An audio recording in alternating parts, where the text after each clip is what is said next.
Welcome to Blizzard Fire. We hope this video helps fire up your solution. In this video, I will show how to make pork casserole. Preheat oven to 180 degrees C and brown pork pieces in a large pan. Then sauté onions and garlic until soft, add carrots, potatoes, stock, herbs, and simmer briefly.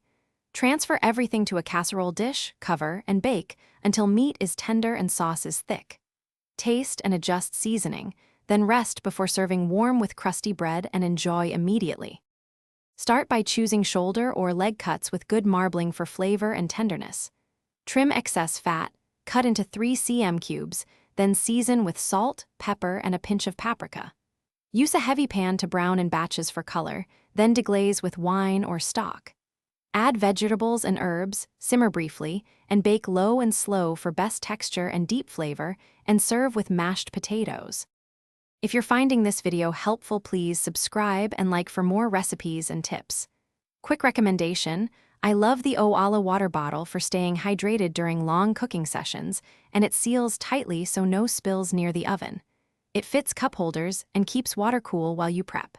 Check the description for the link and other deals to grab one. Thanks for the support. Now let's get back to the video. Timing depends on cut and size. Plan for about 1 hour 45 minutes for medium cubes, longer for whole joints.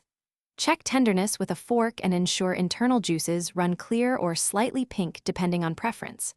Try adding apples or prunes for sweetness, mustard for tang, or cream for richness. Rest the casserole before serving to let flavors meld, then garnish with fresh parsley and a squeeze of lemon. Thanks for watching. If you found this helpful, don't forget to like and subscribe.